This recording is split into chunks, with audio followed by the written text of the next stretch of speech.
Hello बच्चों, good morning. अपन ने विद्युत क्षेत्र के बारे में पढ़ लिया, विद्युत क्षेत्र रेखाओं के बारे में पढ़ लिया। ठीक है, आज उससे आगे कंटिन्यू करते हैं। उससे पहले आपको एक बात कहना चाहूँगा मैं, जितने भी बच्चे वीडियो देखते हैं जो हमारे स्कूल से जुड़े हुए हैं, उनसे ये हम्बल रिक्वेस्ट है कि आप सभी बच्चे जब आप वीडियो देखते हो तो आप कमेंट सेक्शन में ज़रूर बताया करो कि आपको समझ आता है कि नहीं आता। ये आपसे गुजारिश है मेरी, और आई होप, मैं उम्मीद करता हूँ कि आप इन बातों को समझोगे। और हर एक बच्चे को बिल्कुल हक है अपनी राय देने का, आपको ज़रूर बताना चाहिए।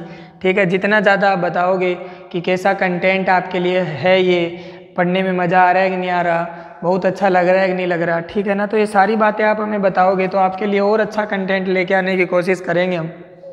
ठीक है, तो मैं उम्मीद करता हूँ कि आप इस मेरी बात को आप ज़रूर सुनोगे। ठीक है, और जब भी ये वीडियो देखोगे तो आप अपनी राय ज़रूर दोगे। ठीक है, इससे हमें पता चलता है कि आपके अंदर सेटिस्फेक्शन लेवल किस हद तक है, आप सेटिस्फाइड हो या नहीं हो। ठीक है, आपको क्या दिक्कत आ रही है, क्या दिक्कत नहीं आ रही है, जिससे हमें अंदाज़ा रहे कि आपको और किस लेवल तक लेके जाना है।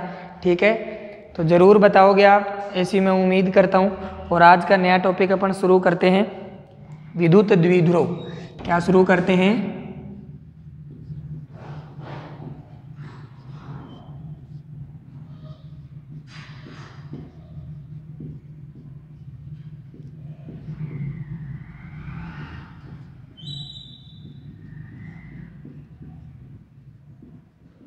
विद्युत द्विध्रुव।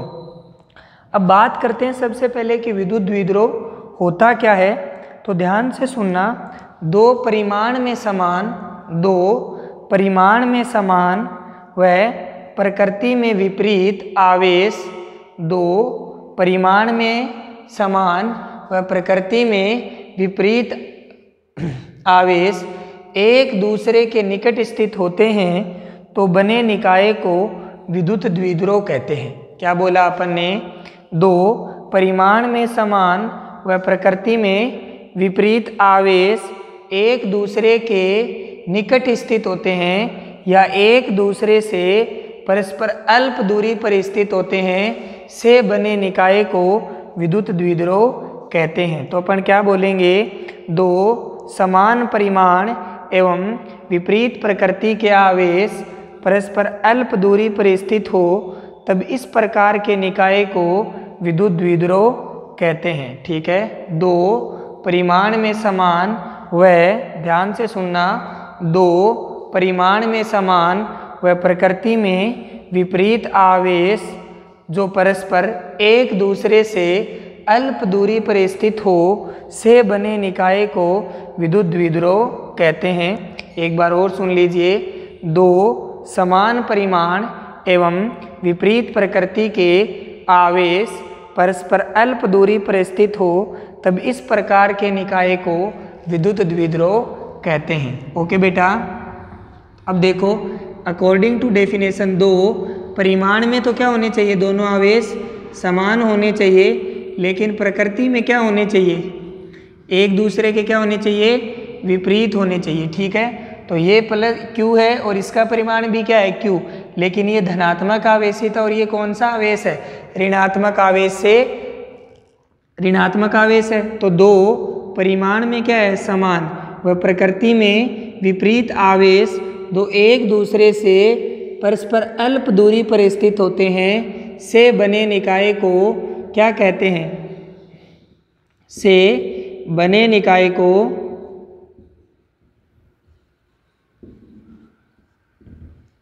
विद्युत द्विध्रुव कहते हैं। तो अपन ने क्या बोला? दो परिमाण में समान व विपरीत प्रकृति के आवेशों से बना निकाय क्या कहलाता है? आपका विद्युत द्विध्रुव। पर इसकी कंडीशन क्या है कि इन दोनों ही आवेशों के जो बीच की दूरी है वो बहुत ही कम होनी चाहिए। तो दो समान परिमाण एवं विपरीत प्रकृति के आवेश परस्पर अल्प दूरी पर स्थित हो तब इस प्रकार के निकाय को विद्युत द्विध्रुव कहते हैं। ठीक है, तो ये देखो, दो समान परिमाण एवं विपरीत प्रकृति के आवेश परस्पर एक दूसरे से बहुत अल्प दूरी पर स्थित हो तो बने निकाय को विद्युत द्विध्रुव कहते हैं। ये किसकी डेफिनेशन हो गई? विद्युत द्विध्रुव की। कोई प्रॉब्लम यहाँ तक? ठीक है। फॉर एग्जाम्पल जैसे विद्युत द्विध्रुव का अपन एग्जाम्पल लेंगे तो अपन बात कर लेते हैं NaCl की, सोडियम क्लोराइड। तो इसमें भी तो ऐसा ही है, ये Na+ और ये Cl-। जैसे अपन बात करेंगे HCl की तो ये Ha+ और Cl-। तो ये आपके क्या है? विद्युत द्विध्रुव ही तो है। ठीक है।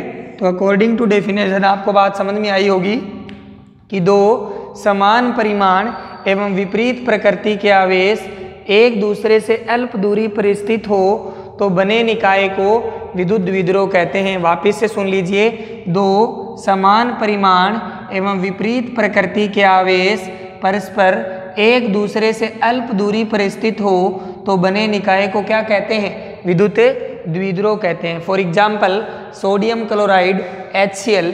कोई प्रॉब्लम यहाँ तक? तो यह आपका क्या हो गया? विद्युत द्विध्रुव हो गया। क्या हो गया? विद्युत द्विध्रुव। आगे बढ़ते हैं। यह आपका क्या हो गया? विद्युत द्विध्रुव। अब बात करते हैं विद्युत द्विध्रुव आघूर्ण की। विद्युत द्विध्रुव आघूर्ण की तो वही बात, सबसे पहले अपन क्या बनाएंगे? विद्युत द्विध्रुव बनाएंगे। विद्युत द्विध्रुव की दो समान परिमाण एवं विपरीत प्रकृति के आवेश परस्पर अल्प दूरी पर स्थित हो तो बने निकाय को क्या कहते हैं अपन? विद्युत द्विध्रुव कहते हैं। क्या कहते हैं? विद्युत द्विध्रुव। अब अपन किसकी बात कर रहे हैं? विद्युत द्विध्रुव आघूर्ण की। किसकी बात कर रहे हैं? विद्युत द्विध्रुव आघूर्ण की। तो विद्युत द्विध्रुव आघूर्ण को सबसे पहले अपन P से प्रदर्शित करेंगे। किससे प्रदर्शित करेंगे? P से। विद्युत द्विध्रुव आघूर्ण को अपन किससे प्रदर्शित करते हैं बेटा? P से। किससे प्रदर्शित करेंगे?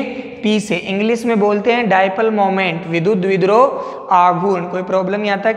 किससे प्रदर्शित करेंगे? P से। अब ध्यान से सुनेंगे डेफिनेशन। विद्युत द्विध्रुव में से किसी एक आवेश का परिमाण विद्युत द्विध्रुव में से किसी एक आवेश का परिमाण व उनके मध्य की दूरी के गुणनफल को विद्युत द्विध्रुव आघूर्ण कहते हैं। ध्यान से सुनना। विद्युत द्विध्रुव में से किसी एक आवेश का परिमाण व उनके मध्य की दूरी के गुणनफल को विद्युत द्विध्रुव आघूर्ण कहते हैं। तो देखो, इन दोनों आवेशों में से कोई भी एक आवेश आप ले लो और उसका परिमाण कितना आएगा? Q। और इन दोनों के बीच की दूरी कितनी है? 2a। तो डेफिनेशन क्या बनी? विद्युत द्विध्रुव में से, कहाँ से? विद्युत द्विध्रुव में से किसी एक आवेश का परिमाण व आवेशों के मध्य की दूरी के गुणनफल को विद्युत द्विध्रुव आघूर्ण कहते हैं। विद्युत द्विध्रुव में से किसी एक आवेश का परिमाण व उनके मध्य की दूरी के गुणनफल को क्या कहते हैं? विद्युत द्विध्रुव आघूर्ण कहते हैं। ठीक है। इसे किससे प्रदर्शित करते हैं? P से प्रदर्शित करते हैं। किससे प्रदर्शित करते हैं? P से। विद्युत द्विध्रुव में से किसी एक आवेश का परिमाण व उनके मध्य की दूरी के गुणनफल को विद्युत द्विध्रुव आघूर्ण कहते हैं। आई होप आपको ये डेफिनेशन समझ में आ गई होगी। ठीक है। इसे किससे प्रदर्शित करते हैं? P से प्रदर्शित करते हैं। अब ये आपकी Q क्या है? सदिश राशि होती है, लेकिन A क्या है? आपकी सदिश राशि। तो विद्युत द्विध्रुव आघूर्ण भी कौन सी राशि होती है? सदिश राशि होती है। कौन सी राशि होती है? सदिश राशि होती है। कौन सी राशि होती है? सदिश राशि होती है। तो ये इसका सदिश रूप में फॉर्मूला आ गया। विद्युत द्विध्रुव आघूर्ण आपकी कौन सी क्वांटिटी होती है? आपकी वेक्टर क्वांटिटी होती है। कौन सी क्वांटिटी होती है? वेक्टर क्वांटिटी होती है। कौन सी क्वांटिटी होती है? वेक्टर क्वांटिटी होती है। तो सीधी सी डेफिनेशन है, विद्युत द्विध्रुव में से किसी एक आवेश का परिमाण व आवेशों के मध्य की दूरी के गुणनफल को विद्युत द्विध्रुव आघूर्ण कहते हैं। इसे P से प्रदर्शित करते हैं। यह एक सदिश राशि होती है। ओके बेटा।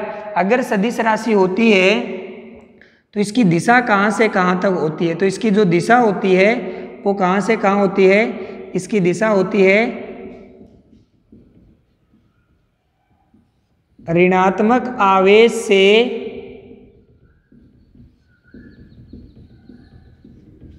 धनात्मक आवेश की ओर। इसकी जो दिशा होती है वो ऋणात्मक आवेश से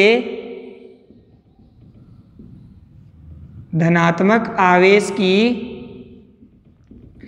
ओर, ठीक है। इसकी जो दिशा होती है वो कहाँ से कहाँ होती है, ऋणात्मक आवेश से धनात्मक आवेश की ओर होती है। कोई प्रॉब्लम यहाँ तक? ओके बेटा। इसके मात्रक की बात करेंगे तो देखो, आवेश का मात्रक क्या होता है, कूलाम। दूरी का मात्रक क्या होता है, या विस्थापन का मात्रक यहाँ पे क्या बोल सकते हैं, मीटर। तो इसके अगर मात्रक की बात करेंगे तो अपन क्या बोल सकते हैं, कूलाम इंटू मीटर। अगर अपन इसकी विमा की बात करेंगे, अगर अपन इसकी विमा की बात करेंगे तो कूलाम की विमा, ठीक है, Q equals to I equals to d q upon d t. तो कूलाम किसका मात्रक है, आवेश का, और आवेश की विमा क्या होती है, m0 L0, हाँ है ना। यहाँ पे क्या आती है, T1 A1, और ये क्या है, दूरी। दूरी की विमा क्या होती है, m0 L1 T0 A0। तो यहाँ से इसकी विमा क्या आ जाएगी, m0 L1 T1 A1। तो ये आपकी किसकी विमा हो गई बेटा, विद्युत द्विध्रुव आघूर्ण की। आई होप आपको समझ में आया होगा। तो अपन ने दो बातें पढ़ी, क्या क्या, एक तो अपन ने किसके बारे में जाना, विद्युत द्विध्रुव के बारे में। तो अपन ने क्या बोला कि दो समान परिमाण व विपरीत प्रकृति के आवेश परस्पर एक दूसरे से अल्प दूरी पर स्थित होते हैं तो बने निकाय को अपन क्या कहते हैं, विद्युत द्विध्रुव कहते हैं। क्या कहते हैं, विद्युत द्विध्रुव कहते हैं। क्या कहते हैं बेटा, विद्युत द्विध्रुव कहते हैं। ओके, तो अपन ने क्या देखा, सबसे पहले अपन ने किसकी बात करी, विद्युत द्विध्रुव की। विद्युत द्विध्रुव में आपने क्या बताया बेटा कि दो समान परिमाण व विपरीत प्रकृति के आवेश परस्पर अल्प दूरी पर स्थित होते हैं तो बने निकाय को क्या बोलते हैं, विद्युत द्विध्रुव बोलते हैं। क्या बोलते हैं, विद्युत द्विध्रुव। ठीक है, इसके बाद आती है बात विद्युत द्विध्रुव आघूर्ण की। तो विद्युत द्विध्रुव में से किसी एक आवेश का परिमाण व उनके मध्य की दूरी के गुणनफल को विद्युत द्विध्रुव आघूर्ण कहते हैं। इसे P से प्रदर्शित करते हैं। यह एक सदिश राशि होती है। इसकी दिशा ऋणात्मक आवेश से धनात्मक आवेश की ओर होती है। इसका मात्रक कूलाम इंटू मीटर होता है व इसकी विमा m0 L1 T1 और A1 होती है। तो ये सारी बात आपको समझ में आई होगी। कोई बच्चा अगर नोट करना चाहता है तो फटाफट स्क्रीनशॉट ले लीजिए, फिर आगे बढ़ते हैं। ठीक है, अब इसके बाद में हमारे पास दो डेरिवेशन आते हैं। एक विद्युत द्विध्रुव के कारण जब अपन विद्युत क्षेत्र की गणना करते हैं तो हमारे पास कितने डेरिवेशन आएंगे, दो डेरिवेशन आएंगे जिनकी कैलकुलेशन अपने को परफॉर्म करनी है। तो आप ध्यान से देखना बेटा, ठीक है, और बहुत ही इंपॉर्टेंट डेरिवेशन है आपके बोर्ड के पॉइंट ऑफ व्यू से। तो आप इसको बहुत ही केयरफुली सुनना और इसको फिर समझने की कोशिश करना। आई होप आपको एक बार में ये पक्का समझ आ जाएगा। ठीक है, तो अब अगर आगे बढ़ते हैं अपन। ठीक है, तो अब अपन पहली हेडिंग लिखिए आप, विद्युत द्विध्रुव के कारण, विद्युत द्विध्रुव के कारण विद्युत क्षेत्र। इसके अंदर अपनी जो मेन हेडिंग है वो है किसके कारण पढ़ रहे हैं, विद्युत द्विध्रुव के कारण, विद्युत द्विध्रुव के कारण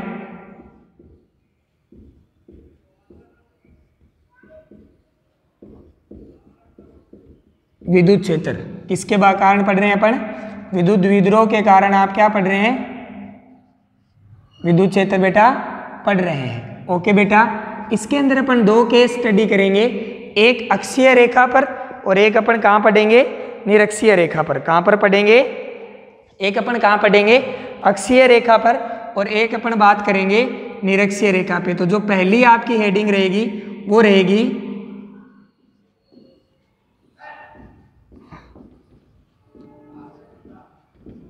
अक्षीय रेखा पे। कहाँ पे बात करेंगे अपन बेटा, अक्षीय रेखा पे। तो सबसे पहले आपको जानना पड़ेगा कि अक्षीय रेखा क्या होती है सर।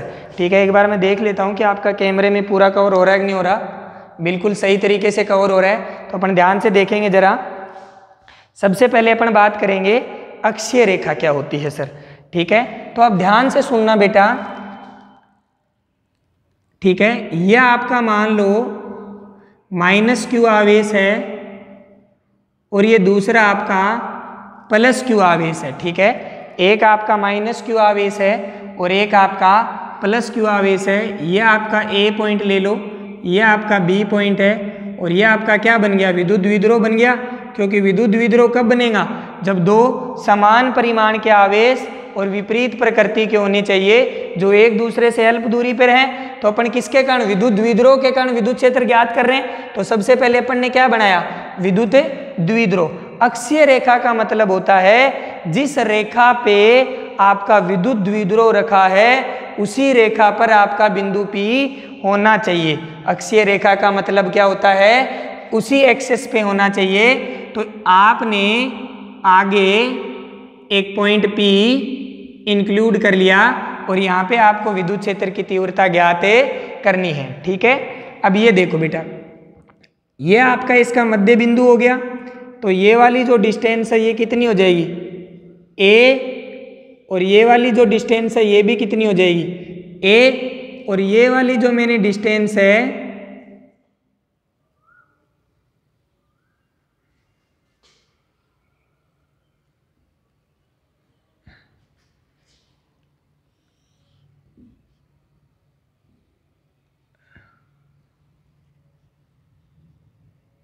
ये वाली जो डिस्टेंस है ये मैंने मान ली r। कोई प्रॉब्लम यहाँ तक। तो ये आपका क्या हो गया, एक विद्युत द्विध्रुव हो गया, -q आवेश +q आवेश, बीच की दूरी 2a जो बहुत ही कम होती है, ठीक है। ये दूरी आपका मध्य बिंदु है तो ये दूरी a, ये दूरी a, और आपने इस मध्य बिंदु से r दूरी पे एक बिंदु P मान लिया जिस पे आपको विद्युत क्षेत्र की गणना करनी है। तो ध्यान से देखेंगे जरा बेटा, अगर ये मध्य बिंदु से ये दूरी कितनी है r, पूरी ये दूरी कितनी है r, इसमें से a ये है तो ये दूरी कितनी बची, ये दूरी कितनी बची आपकी r माइनस a, कितनी बची बेटा r माइनस a। और ये वाली जो दूरी है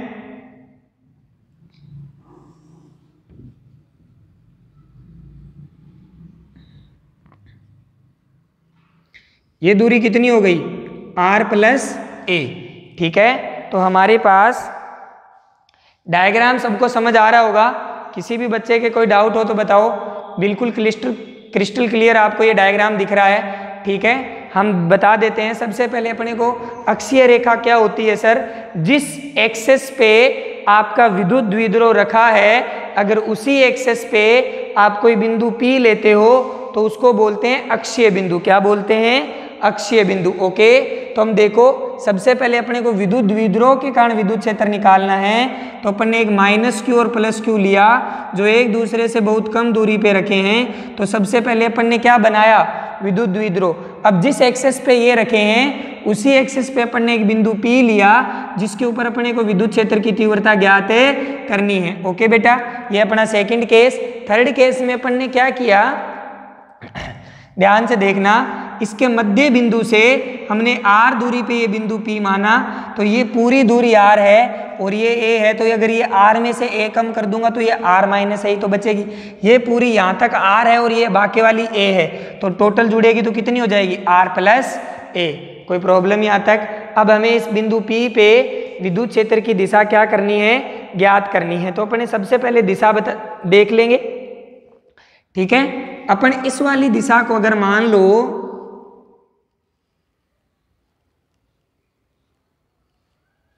ये, अगर आप ये वाली दिशा, ये वाली दिशा में अगर विद्युत क्षेत्र आता है तो इसे अपन क्या मानेंगे, पॉजिटिव। और इस वाली दिशा में अगर आपका विद्युत क्षेत्र आएगा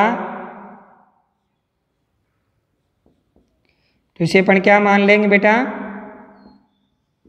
नेगेटिव, ठीक है।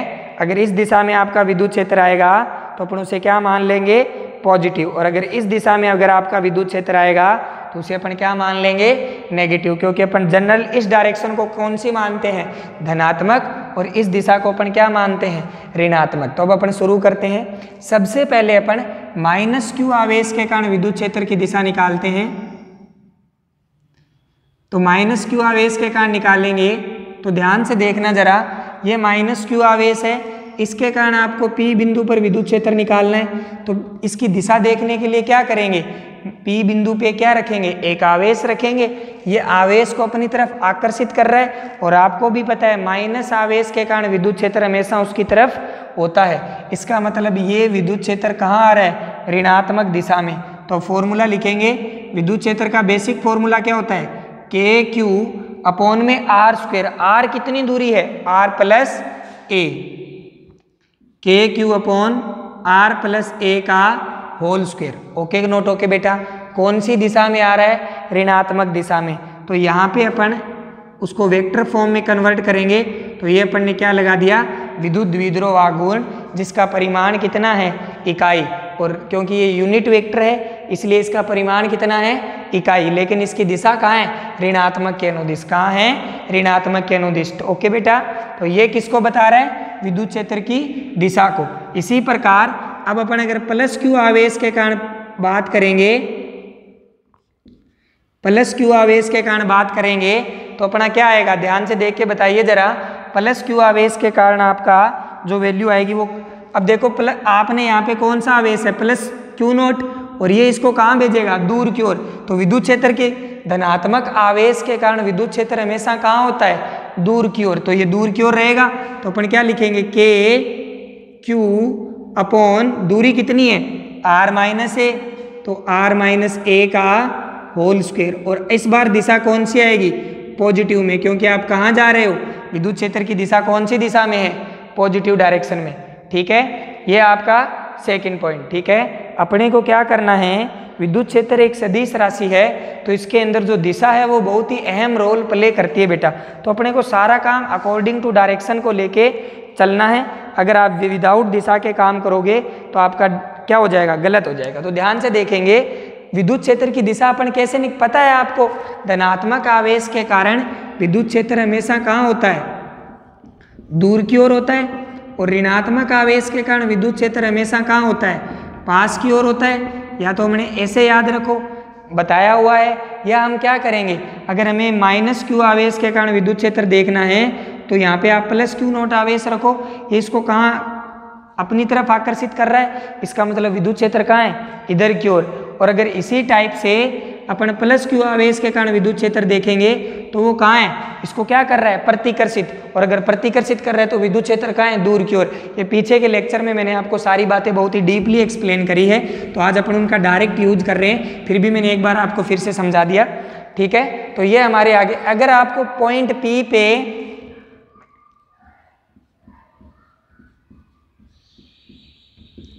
Net electric field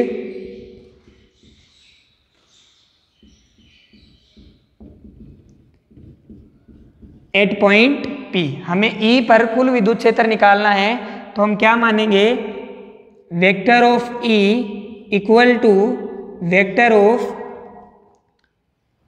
E of -q plus में vector of E of +q। ठीक है, कोई प्रॉब्लम यहाँ तक। तो net electric field at point P E of -q plus में E ऑफ +q। ठीक है, अगर हम इसकी आगे प्रोसीड करते हैं तो ध्यान से देखेंगे, वेक्टर ऑफ E, तो अपने क्या वैल्यू रख देंगे, KQ अपॉन में R+A का होल स्क्वायर। और यहाँ पे क्या आ जाएगा आपका P, और यहाँ पे क्या आएगा KQ अपॉन में R-A का होल स्क्वायर। और यहाँ पे ये लो बेटा। ओके बेटा, अब देखो इसमें से क्या कॉमन आ रहा है, KQ कॉमन आ रहा है, तो मैंने KQ कॉमन निकाल लिया। यहाँ पे क्या बचा, 1/R+A का होल स्क्वायर। ये माइनस है तो माइनस मैंने यहाँ ले लिया। और यहाँ पे क्या बचा, 1/R-A का होल स्क्वायर। और इस वेक्टर P यूनिट वेक्टर को अपन ने कहाँ निकाल लिया, बाहर निकाल लिया। इसको थोड़ा सा सही तरीके से अपन लिखने की चेष्टा करते हैं तो क्या आएगा, के क्यू 1/r माइनस ए का होल स्क्वायर, और यहाँ पे क्या आ जाएगा, r प्लस ए का होल स्क्वायर। कोई प्रॉब्लम यहाँ तक? आगे कंटिन्यू करते हैं, ध्यान से देखना। वेक्टर ऑफ ई, ये आपको साथ साथ लगाते हुए चलना है, क्योंकि इधर आपने क्या माना है, वेक्टर क्वांटिटी है, तो उधर भी कौन सी रहेगी, वेक्टर क्वांटिटी। अब क्या करेंगे, के क्यू तो आपका कॉमन है ही, आपने क्या कॉमन ले लिया, एलसीएम ले लिया आपने, r माइनस ए का होल स्क्वायर और r प्लस ए का होल स्क्वायर। r माइनस ए से r माइनस ए को डिवाइड किया, क्या बचा, r प्लस ए, इसको मैंने खोल दिया, r square plus a square plus 2ra, ठीक है, माइनस लगा हुआ है, r प्लस ए से r प्लस ए में डिवाइड किया, क्या बचा, r माइनस ए, इसको भी खोल देता हूँ, r plus a square minus 2ra, और ये आपका ब्रैकेट बंद, और बाहर क्या आ जाएगा आपका p। ओके, अब इसको क्या कर देंगे, और सिंपल कर लेते हैं थोड़ा, k q r square plus a square plus 2ra minus अंदर ले जाएंगे, r square minus a square plus 2ra। नीचे देखो, ये a plus b, a minus b और a plus b, a minus b और a प्लस बी का formula क्या होता है, a square minus b square, और पावर अभी भी इसकी कितनी रहेगी, 2, और यहाँ पे क्या आ जाएगा आपका, ये तो आपका चल ही रहा है साथ में। कोई प्रॉब्लम बेटा यहाँ तक? आई होप आपको समझ में आया होगा, ठीक है। मैं देख लेता हूँ एक बार बोर्ड में पूरा आ रहा है कि नहीं आ रहा, ठीक है, कैमरे के अंदर बिल्कुल आपको क्रिस्टल क्लियर दिख रहा है, ठीक है। आगे इसको कंटिन्यू करते हैं, ध्यान से देखेंगे जरा।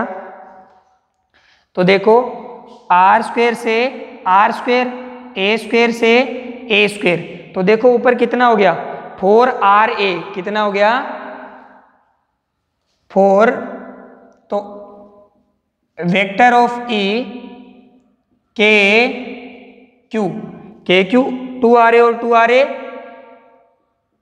4ra अपॉन में r square minus a square की पावर 2, और यहाँ पे आपका क्या चल रहा है, पी कैप, चलेगा ही चलेगा वो तो साथ में। अब हमने क्या बोला था कि ये जो दूरी होती है इनके बीच की दूरी 2a बहुत कम होती है, इसका मतलब a तो और ज़्यादा कम होती है, तो अपन क्या मानेंगे कि r बहुत ज़्यादा बड़ा है a से। किससे बहुत ज़्यादा बड़ा है, a से। इसका मतलब हम r की तुलना में a को क्या मान सकते हैं, नगण्य मान सकते हैं सर।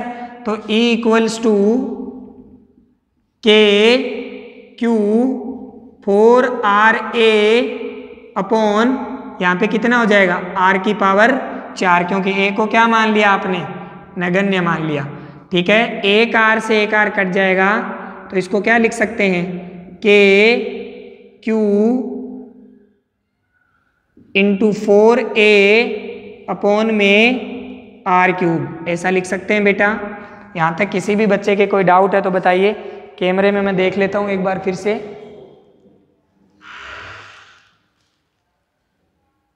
ठीक है,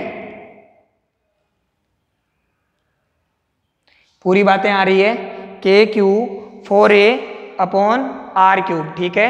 अब देखो बेटा ध्यान से, इसको यहाँ से अपन यहाँ कंटिन्यू करते हैं, तो वहाँ से देखेंगे तो e को अपन आगे और इसको क्या लिख सकते हैं, 4a को में से 2 बाहर निकाल लेते हैं, तो इसको ऐसा लिख सकते हैं क्या, 2k Q into 2a upon में आर क्यूब p वेक्टर लिख सकते हैं। इसको ऐसा लिख सकते हैं, के क्यू इंटू 4a को अपन ऐसा लिख सकते हैं 2k into Q into 2a, और हमें पता है p किसके इक्वल होता है, q इंटू 2a के, विद्युत द्विध्रुव आघूर्ण की डेफिनेशन के अकॉर्डिंग। तो ये फॉर्मूला आपका क्या बन गया, E equals to 2k p upon r cube, और ये आपका नेट इलेक्ट्रिक फील्ड आ गया कहाँ पे, अक्षीय पोजीशन पे। कहाँ पे आ गया आपका, अक्षीय पोजीशन पे। तो ये आपका नेट इलेक्ट्रिक फील्ड आया बेटा कहाँ पे, अक्षीय पोजीशन पे। तो एक बार वापस से मैं एक्सप्लेन कर देता हूँ, ध्यान से देखेंगे जरा। सबसे पहले बात आती है कि सर विद्युत द्विध्रुव क्या होता है।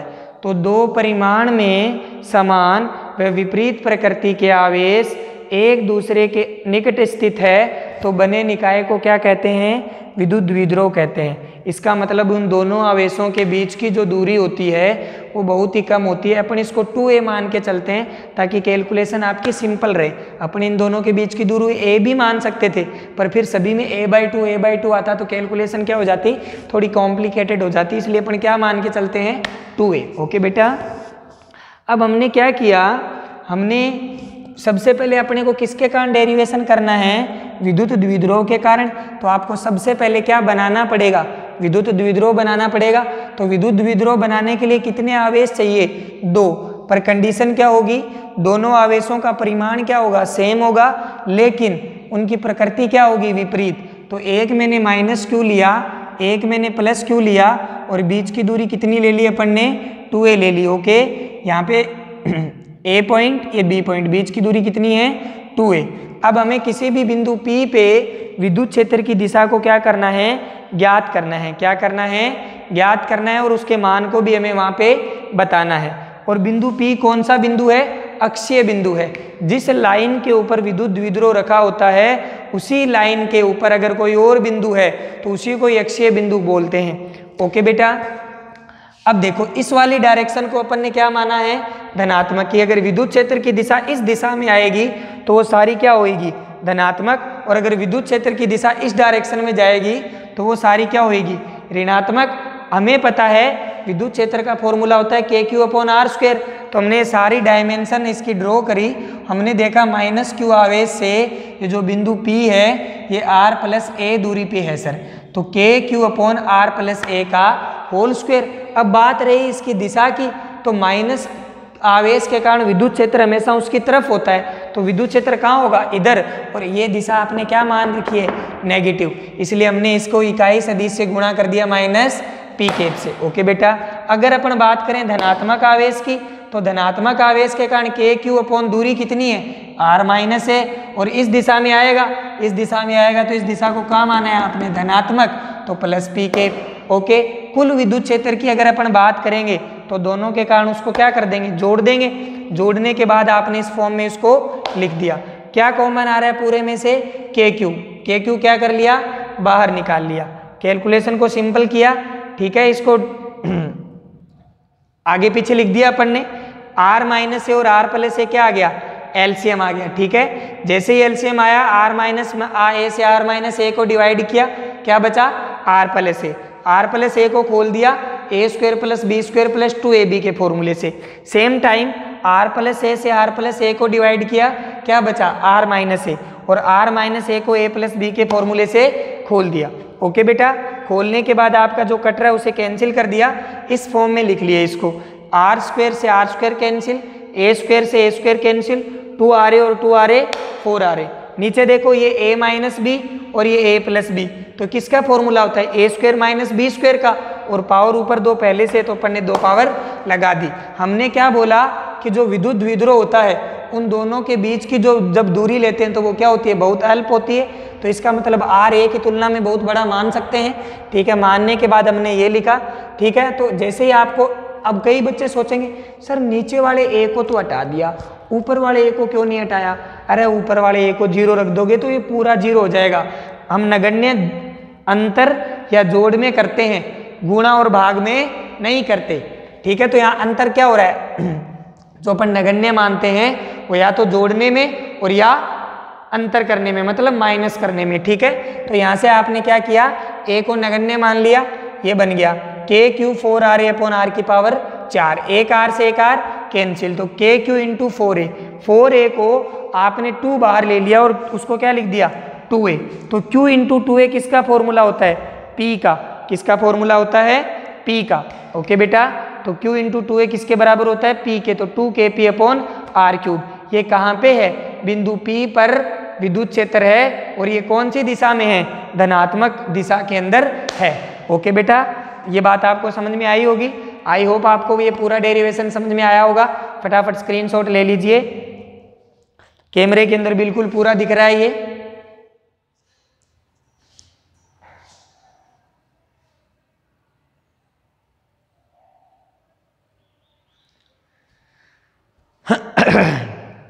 स्क्रीनशॉट ले लीजिए बेटा फटाफट, साइड हो जाता हूं मैं।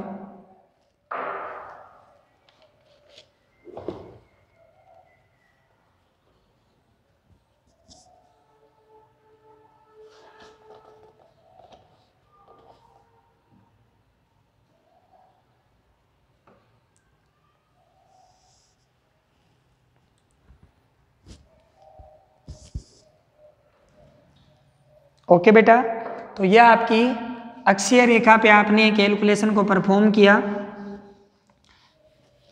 और ये हमारा किसका डेरिवेशन था? अक्षीय रेखा का। किसका डेरिवेशन था? अक्षीय रेखा का। अक्षीय रेखा पे अगर आपको विद्युत क्षेत्र की गणना करनी हो तो इस डेरिवेशन का अपन यूज करेंगे और जो फॉर्मूला आएगा वो क्या आएगा? 2kp/r³। कहाँ पे? अक्षीय रेखा पे। इसी प्रकार से अब अपन दूसरी रेखा की बात करते हैं।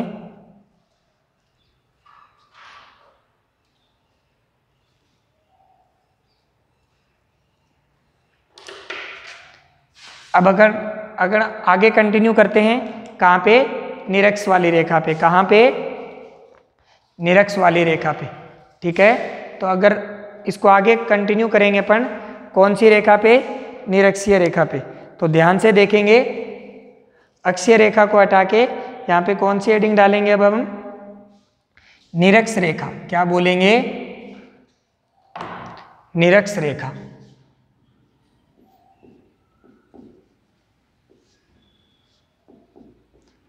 निरक्ष रेखा बोलेंगे इसको, या कभी कभी इसको आप विषुवतीय रेखा भी बोलते हैं। क्या बोलते हैं? विषुवतीय रेखा। तो ये आपको नाम ध्यान रखना है। कभी कभी न्यूमेरिकल के अंदर आपको विषुवतीय रेखा दे देगा तो आपको क्या समझना है कि वो कौन सी रेखा की बात कर रहा है? विषुवतीय रेखा की बात कर रहा है। ओके बेटा, तो अपन विषुवतीय रेखा की अगर अपन बात करेंगे तो ध्यान से देखेंगे, सबसे पहले अपन ये जानने की कोशिश करेंगे कि जो आपकी विषुवतीय रेखा होती है वो कौन सी रेखा। तो विषुवतीय रेखा में ध्यान से देखेंगे पहले विषुवतीय रेखा के बारे में। तो सबसे पहले अपने को वही बात क्या बनाना है? सबसे पहले अपने को क्या बनाना है? विद्युत द्विध्रुव। यह आपका क्या हो गया? विद्युत द्विध्रुव। बीच की दूरी इसके कितनी रहती है आपकी? 2a। ठीक है, अब देखो विषुवतीय या निरक्ष रेखा, तो ध्यान से देखना, विद्युत द्विध्रुव अक्ष के मध्य बिंदु से विद्युत द्विध्रुव अक्ष के मध्य बिंदु से गुजरने वाली लंबवत रेखा क्या कहलाती है? निरक्ष रेखा। विद्युत द्विध्रुव अक्ष के मध्य बिंदु से गुजरने वाली लंबवत रेखा क्या कहलाती है? निरक्ष रेखा। और इसके ऊपर जो बिंदु P होता है वो होता है आपका निरक्षीय बिंदु। ठीक है, तो अगर ये आपकी दूरी कितनी हो जाएगी? टोटल आपकी दूरी अगर आप 2a मानते हो, थोड़ा डायग्राम क्लियर रहे आपको, ये आपकी दूरी है 2a। तो ये वाली जो दूरी आपकी बनेगी बेटा, ये वाली जो दूरी है वो कितनी हो गई आपकी? a। कितनी हो गई? a। ठीक है, तो विद्युत द्विध्रुव अक्ष के लंबवत गुजरने वाली रेखा क्या कहलाती है? आपकी निरक्षीय रेखा। पर वो कहाँ से गुजरनी चाहिए? विद्युत द्विध्रुव के मध्य बिंदु से। और इसके ऊपर जो बिंदु P होता है उसको अपन क्या बोलेंगे? निरक्षीय बिंदु। क्या बोलेंगे? निरक्षीय बिंदु। तो विद्युत द्विध्रुव अक्ष के मध्य बिंदु से, विद्युत द्विध्रुव अक्ष के मध्य बिंदु से गुजरने वाली लंबवत रेखा को निरक्षीय रेखा कहते हैं। विद्युत द्विध्रुव अक्ष के मध्य बिंदु से गुजरने वाली लंबवत रेखा को निरक्षीय रेखा कहते हैं और इसके ऊपर जो बिंदु P होता है उसको अपन क्या कहते हैं, निरक्षीय बिंदु। ये दूरी मान ली आपने R, कितनी मान ली, R। अब ध्यान से देखना बेटा, वही सेम केस, इस दिशा में अगर आपका विद्युत क्षेत्र आता है तो उसे क्या लेके चलेंगे, नेगेटिव। और अगर इस दिशा में आपका विद्युत क्षेत्र आता है तो इसे क्या लेके चलेंगे, पॉजिटिव। ओके बेटा। अब देखो -q आवेश के कारण अगर इसको इससे मिलाएंगे तो ये दोनों को आपने मिलाया। अब देखो ये A ये R, तो ये कितनी आएगी, √r² प्लस a², और ये भी कितनी आएगी, √r² प्लस a²। इसका मतलब अगर ये कोण आपका थीटा है तो ये कोण भी कितना होगा, थीटा होगा सर, बिल्कुल होगा। इसके कारण इस बिंदु पे विद्युत क्षेत्र कितना आएगा, KQ/दिस², और इसके कारण इस बिंदु पे विद्युत क्षेत्र कितना आएगा, KQ/दिस²। ओके, तो हम ध्यान से देखेंगे ये कौन सा आवेश है, धनात्मक आवेश। धनात्मक आवेश के कारण विद्युत क्षेत्र कहाँ होता है, दूर की ओर। कहाँ होता है, दूर की ओर। तो इसके कारण मैंने मान लिया आपका विद्युत क्षेत्र है वो कितना है, E1। एक बार अपन ने क्या मान लिया, E1, या अपन इसको E+Q भी मान सकते हैं, जैसे पिछले केस में आपने माना था। तो ये कितना हो गया, E+Q। ओके बेटा। इसके कारण कहाँ आएगा, इस दिशा में आएगा, क्योंकि ऋणात्मक आवेश के कारण विद्युत क्षेत्र कहाँ होता है, हमेशा आवेश की तरफ होता है। तो ये क्या हो गया, E-Q।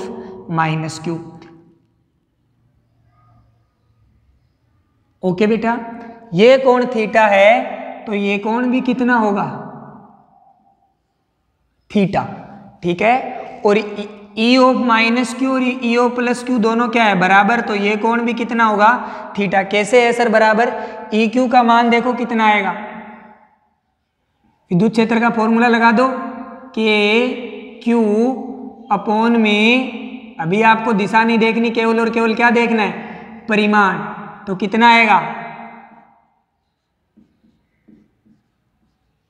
KQ/r² plus a²।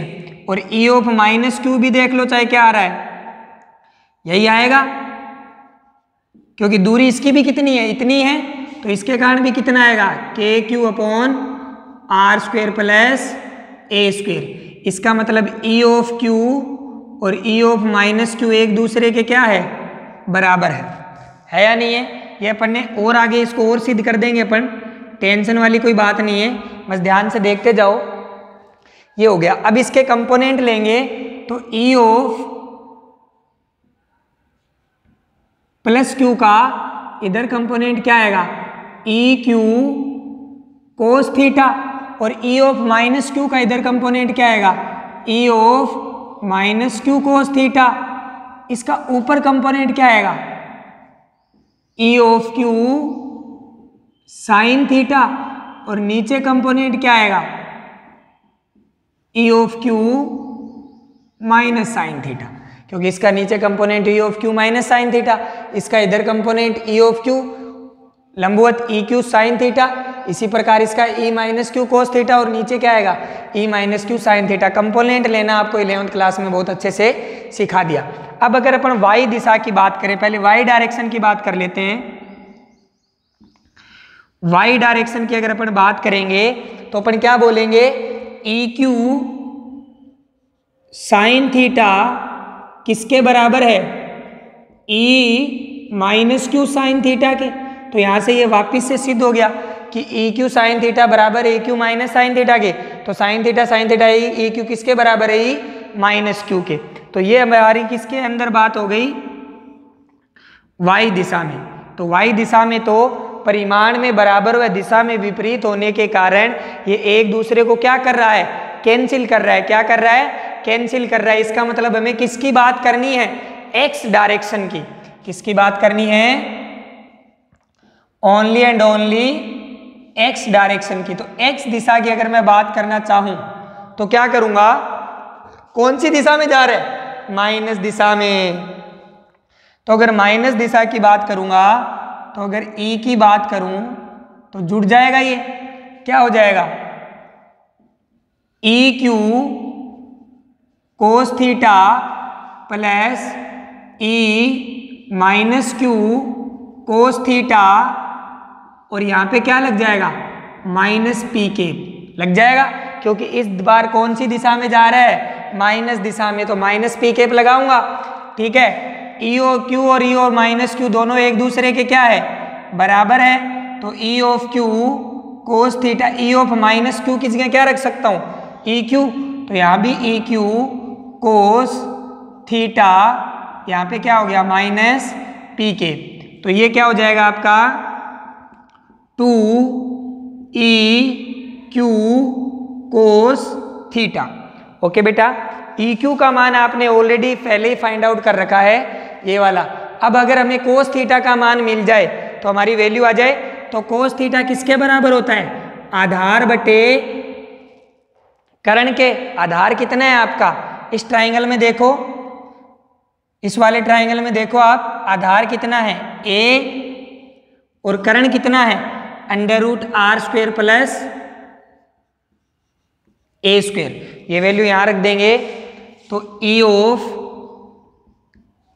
क्या आएगा 2 ई क्यू की जगह क्या आएगा KQ upon r² plus a², और कोस थीटा की जगह क्या लिख देंगे, a upon r² plus a² की पावर 1/2। ओके बेटा, इसको ऐसा लिख सकते हैं क्या, ध्यान से देख के बताओ जरा, ई of Q sorry vector E के क्यू इंटू 2a, ऊपर वाले को ऐसा लिख सकते हैं अपन, q इंटू क्यू 2 को कहाँ ले गया, अंदर। ठीक है, इसी प्रकार ये नीचे ये पावर 1 और ये पावर हाफ, तो टोटल पावर कितनी हो गई, r² प्लस a² की पावर कितनी हो गई आपकी 3/2। ओके बेटा, आगे इसको और सोल्व करते हैं। देखो यहां से ध्यान से, वही बात हम p इक्वल्स टू क्या लिख सकते हैं, q इंटू 2a, या पहले इसको अगर आपका r a से बहुत बड़ा है तो a को क्या मान सकते हैं, नगण्य, तो यह आपका क्या बनेगा, वेक्टर ऑफ e, यहाँ पे आप माइनस में लगाते चलोगे क्योंकि दिशा कौन से डायरेक्शन में आ रही है, माइनस डायरेक्शन में। ओके बेटा, यहाँ भी आपको लगाना है, आपकी डायरेक्शन कौन सी डायरेक्शन में है, माइनस डायरेक्शन में, तो इसको क्या लिख सकते हैं, के क्यू इंटू 2a अपॉन, ये क्या कर देंगे, a को नगण्य मान लेंगे, तो r² की पावर कितनी बच गई, 3/2, और डायरेक्शन कौन सी डायरेक्शन में है, माइनस पी के, तो यहाँ से क्या हो जाएगा, अब q इंटू 2a को अपन क्या लिख सकते हैं, वही वाला p, तो वेक्टर E इक्वल्स टू के पी, और ये कितना हो जाएगा r³, और ये डायरेक्शन आपकी अभी भी कौन सी डायरेक्शन में है, ऋणात्मक दिशा में है। कौन सी दिशा में है, ऋणात्मक दिशा में। तो ये आपका कहाँ पे वैल्यू आ जाएगी, निरक्षीय रेखा पे विद्युत क्षेत्र का मान कितना आ जाएगा, KP अपॉन r³। अक्षीय रेखा पे आपका विद्युत क्षेत्र का परिमाण कितना आया था,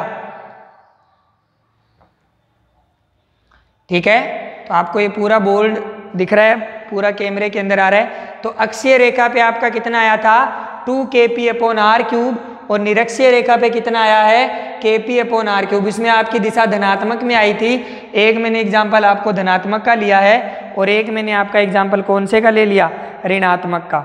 ठीक है, तो इसकी दिशा कौन से में आई है, ऋणात्मक के अंदर। कोई प्रॉब्लम यहाँ तक, तो ये अपन लिख सकते हैं। ठीक है, तो ये हमारा एक और पॉइंट ध्यान से देख लेंगे एक बार। ठीक है सारे बच्चे, एक बार और समझा देता हूं।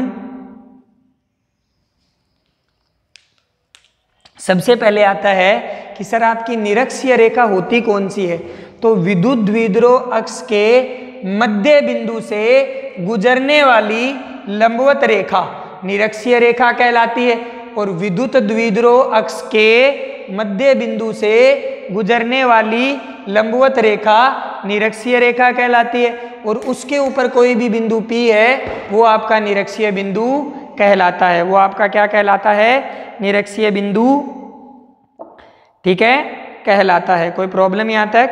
तो ये आपका क्या हो गया, निरक्षीय रेखा। ओके, अब हम बात करते हैं वही -q + q, बीच की दूरी 2a, ये a क्योंकि ये मध्य बिंदु से जा रही है, ये b a, ठीक है। तो हमने ये आधार, ये लंब, तो कर्ण क्या होता है, आधार स्क्वायर प्लस लंब स्क्वायर का अंडर रूट। इसी टाइप से आपकी ये दूरी भी कितनी आ गई, √r² प्लस a²। ओके, अब +q आवेश के कारण इस बिंदु पे विद्युत क्षेत्र कितना आया, KQ/r², r तो यही है, तो ये आपका √ हट गया। इसी प्रकार से -q आवेश के कारण भी तो विद्युत क्षेत्र यही आएगा, क्योंकि आवेशों का परिमाण क्या है, बराबर है, और दूरी भी क्या है, बराबर है। इसका मतलब E(q) किसके बराबर है, E(-q) के। अब अपन दो दिशा में बात हो रही है, एक y दिशा में और एक x दिशा में। y दिशा के अंदर E(q) sin थीटा ऊपर है और एक E(-q) sin थीटा नीचे है, परिमाण में बराबर है और दिशा में एक दूसरे के क्या है, विपरीत। तो एक दूसरे को क्या कर रहे हैं, कैंसिल। तो फिर कौन सी दिशा बच गई, केवल और केवल x। तो EQ cos theta, E(-q cos theta) दोनों जुड़ेंगे और यहाँ पे -p के, ठीक है। E(-q) किसके बराबर है, E(+q) के, रख दिया मैंने। तो 2EQ cos थीटा -p, ये आपकी किसको रिप्रेजेंट कर रही है, डायरेक्शन को, ठीक है। EQ का मान आपके पास ऑलरेडी था, cos थीटा का मान आपने ट्राइंगल से निकाल लिया, वैल्यू पुट कर दी, ठीक है। Q2 को अंदर ले गए, r² + a² की पावर कितनी है, 3/2। अगर आपका r a से बहुत बड़ा है तो हम a को r की तुलना में क्या मान सकते हैं, नगण्य। तो a को अपन ने हटा दिया, q × 2a को क्या लिख सकते हैं, p। तो आपका निरक्षीय रेखा पे जो विद्युत क्या द्विध्रुव है वो कितना आ गया, Kp/r³। कितना आ गया, Kp/r³। तो अब दो बातें करी अपन ने, अक्षीय रेखा पे कितना आता है, 2Kp/r³ और निरक्षीय रेखा पे आपका कितना आता है, Kp/r³। कोई प्रॉब्लम यहाँ तक? तो ये आपको पूरी बात समझ में आ गई होगी, ठीक है। तो आप इसका स्क्रीनशॉट ले लीजिए फटाफट।